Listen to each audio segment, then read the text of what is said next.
I'm married.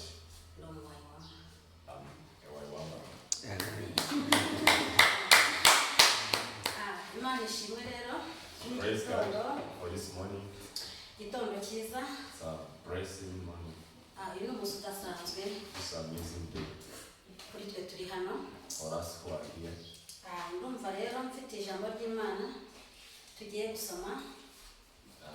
word of God that I'm going to share with you.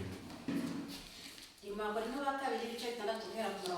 to read in the 2 Corinthians chapter 6 verse 1 up to verse 2.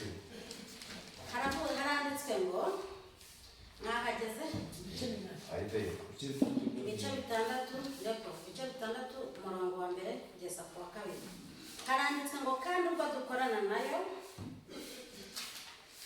turinginga kugira ngo mudaherwa ubuntu bw'Imana gupfa ubusa. Murongo wa kabiri kavuga ngo kuko yavuze iti mu gihe cyo kwemererwamo narakumviye no ku munsi wo gukirizwamo naragutabaye. Haleluya. Dore none nicyo gihe cyo kwemerwa dore none niwo munsi wo gukirizwamo. Haleluya. Ijambo ry'Imana mu Bakorinto ba kabiri riravuze ngo kandi uko dukorana nayo. So the word of God in the book of Corinthians says that uko dukorana we nayo are working with Him. turabinginga We are beseeching you kugira ngo mudaherwa ubuntu bw'Imana kubupfusha so that you will not misuse the grace of God that you have been given. twebwe abanyeshuri bo muri wayiwabo As a student, mu karere ka Burera turabinginga so we are calling you, we are kugira ngo beseeching you tudaherwa ubuntu bw'Imana so kubupfusha. that you will not misuse the grace of God. Ngo mu gihe cyo kwemerwamo In a time of being accepted, no ku munsi wo gukirizwamo. in the time of being saved. Haleluya. Amen.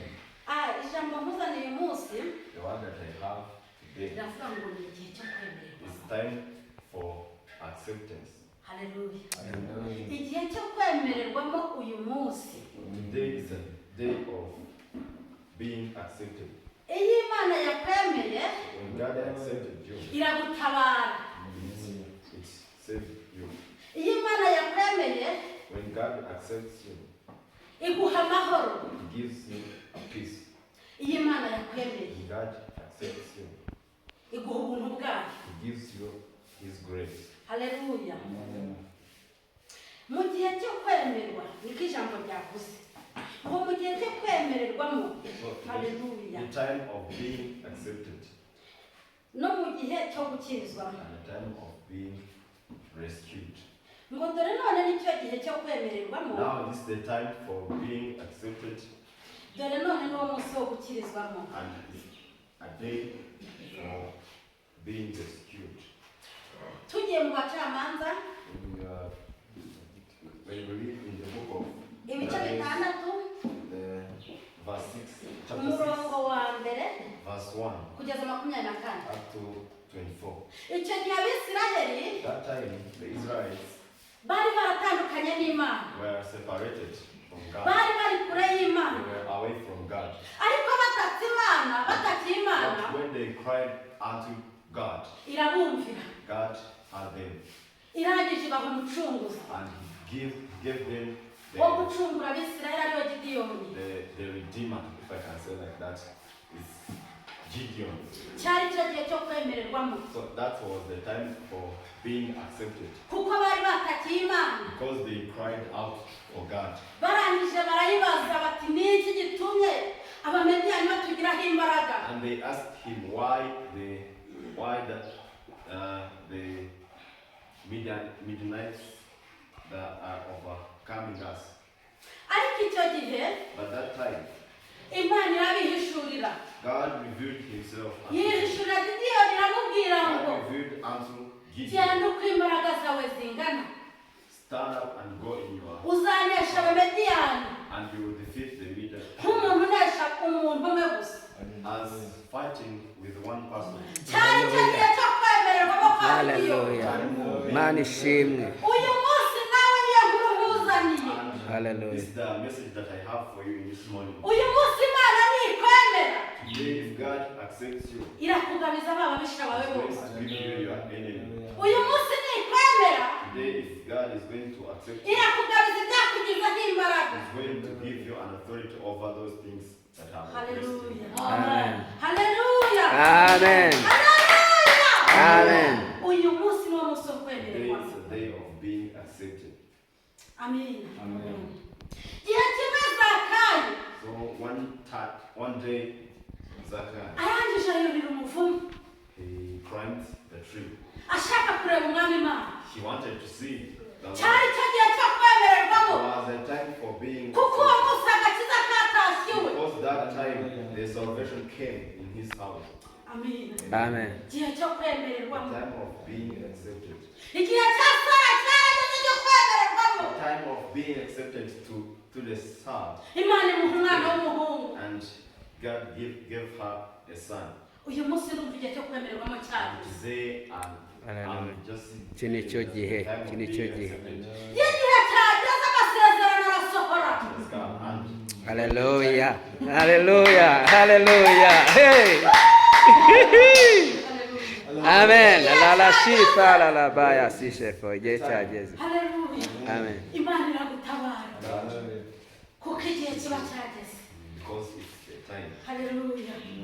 Haleluya. Amen. iki gihe cya Zakayo cyari kigeze niyo mpamvu yuriye umuvumu. So it was time for Zacchaeus. yifuzaga kureba Imana He wanted to see God kuko igihe cyari kigeze. because the time it was, ariko Imana iramubwira ngo Zakayo but God thought ururuka came down. kuko uyu munsi narari wawe. Amen. cyari igihe In the cy'Imana. house. It was the uyu time for munsi God. nkuzaniye inkuru ivuga ngo nijye. Today I have a good news. nicyo gihe. It's a time. nicyo gihe It's a time kugira ngo Imana ikwemere. so that God will accept you. nicyo gihe cyo gusohoka hanze It's time to go out ngo tuvuge Imana and we speak out twamamaze imirimo yayo. and we proclaim. nicyo gihe It's time cyo kugenda mu mahanga to go outside ngo twamamaze ubutumwa bw'Imana. proclaiming the gospel. Haleluya. Amen. nicyo gihe. It's time. iyo igihe cyageze abatabyaraga barabyara. When the time can come. iyo igihe cyageze abari bafite amadeni arishyurwa. iyo igihe cyageze abari bafite amakimbirane mu muryango ararangira. The people who have the conflicts in their families, it's over. iyo igihe cyageze When the abari time bafite comes, intambara zitandukanye the zirashira. battles are going to be finished. iyo igihe cyageze When the time comes, amahoro wabuze araboneka. the peace that you Hallelujah. missed are going to come. nicyo gihe It's time. cyo kwemererwa. It's time for being accepted. Haleluya. Amen. Haleluya. Amen. tumaze iminsi We spent many days turi kwitegura preparing ourselves cyangwa se turi gutozwa or being trained kugira ngo dusohoke so that we go out tujye hanze and we go out tuvuge Imana. speaking ariko nicyo gihe. about God. It's time.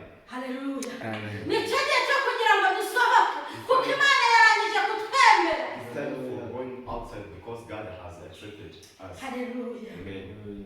Haleluya. Amen. Imana. God Haleluya.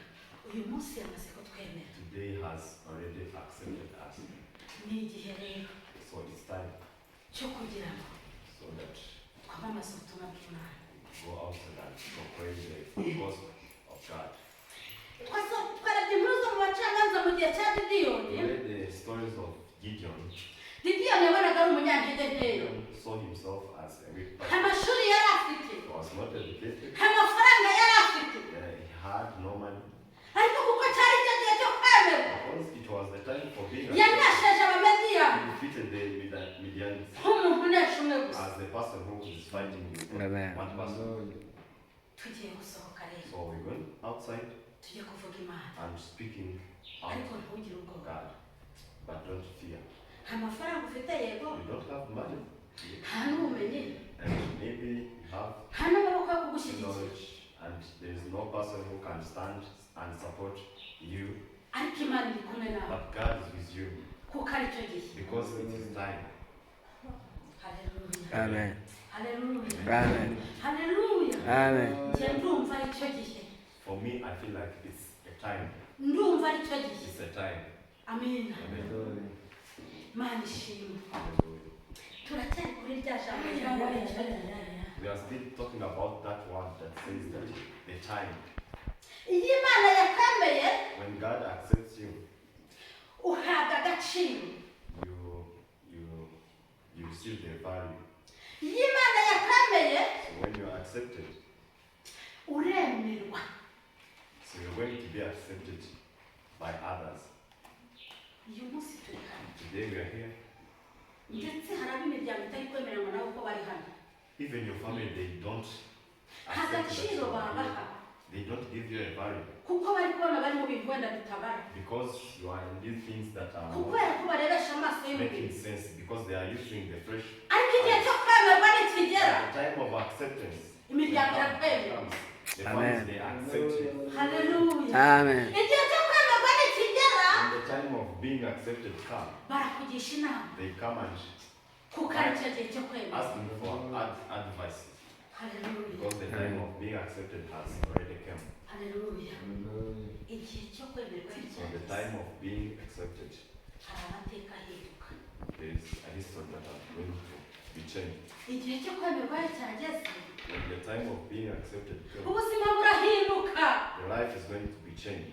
Igihe cyo kwemerwa cyageze, When the time of being accepted comes, ibihamya biraboneka. the witnesses are going to come.